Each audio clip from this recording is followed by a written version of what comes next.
part of the reason why they so adamantly want to maintain this like iron grip on we will not consider anyone other than Joe Biden is that if they don't do that, then the next logical person in line is Kamala Harris. And as much as Biden is, looking fairly weak against Trump, the numbers bear out that Kamala Harris is much weaker against Trump, whereas Biden is head-to-head. Kamala, in the average of polls, is losing to Trump, and I'll show you some of those numbers in a moment. And it also is a problem directly for Joe Biden because, of course, people are looking at the actuarial tables. They are, looking at his manifest decline, and they're thinking about, okay, well, if he doesn't make it, who's next in line? And it's Kamala Harris, who, again, has even less esteem among the voting public. But she got asked recently, is she ready to take over if that happens, if he is unable to make it through the term? Let's listen to what she had to say. The question of the president's age often go hand in hand with questions about how you would step in the role, if necessary. Do you feel prepared for that possibility? And serving as vice president prepared you for that job? Yes. And how would you, describe that process? Well, first of all, I'm answering your hypothetical. But Joe Biden's going to be fine. So that is not going to come to fruition. But let us also understand that every vice president understands that when they take the oath, that they must be very clear about the responsibility they may have to take over the job of being president. I am no different. So she's saying there she's ready to take over if Biden doesn't make it through. And as I said, I think that's also an important factor in this election when you have, president where huge concerns about his age from across the board, Republicans, independents, and Democrats. Put this up on the screen and thought this was a good insight from Nate Silver.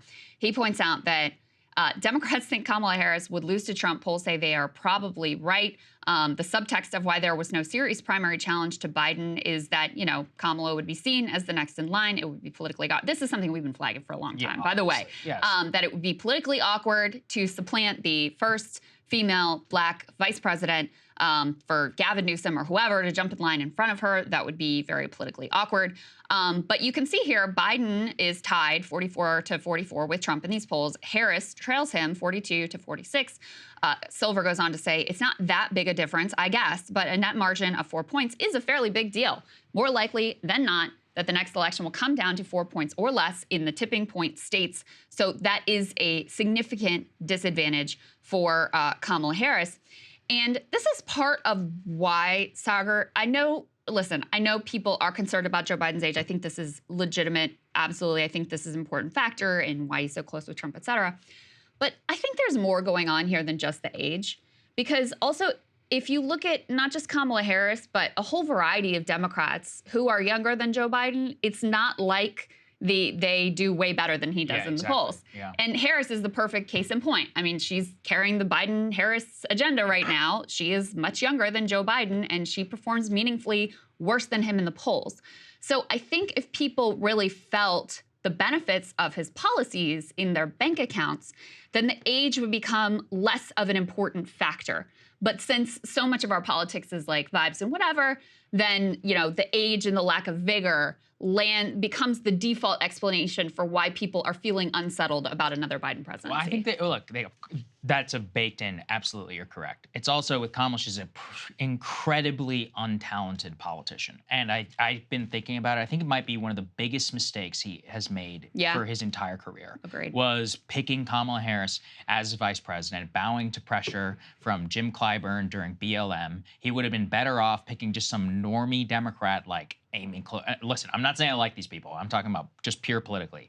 Whitmer or Amy Klobuchar, any of these people. And now we would be in this situation. And if he didn't want to run, Democrats, I mean, look, I don't think Amy Klobuchar would be particularly strong, but I think she'd be a hell of a lot stronger than Kamala Harris. I don't know if she would win against Trump, but I mean, with Kamala, I know that she won't win against Trump. Yeah. Even Whitmer. I mean, look, I can't stand Gretchen Whitmer. There's a whole lot of stuff going on with her kidnapping case and all that other stuff. She did win re-election in Michigan. She did quite well. I didn't think she would survive given all that stuff that was going on COVID. I was totally wrong about that. So you have somebody here, Midwestern, normie-ish Democrat who was able to get reelected. That's what actual points on the scoreboard look like. For Kamala Harris, I mean, she was, even her election, it's fake. I mean, she didn't win a real primary process in California. She was foisted upon the California Democratic Party. She never faced any real competition. The only competition that was heavy in the first place she had to drop out of in 2020, where she was polling lower than Andrew Yang in her own home state. That's humiliating. I mean, there's just no, even in her home state, there's no way she would even win against Gavin Newsom in a head-to-head election. So why are we picking this person for the actual mantle? I mean, we all know why. It's a complete, identity politics pick. And now, look, they've this was painted the themselves into this corner. It's ridiculous. It was the payback to Jim Clyburn. Yeah, you're right. Who basically won the election, the primary election for Joe Biden. And so this was, this was the big payback for him to get a candidate that he wanted into the vice presidential position. I always think about, there was reporting that Jill Biden, Dr. Jill Biden, was right. like, don't pick her. Right. And she was right.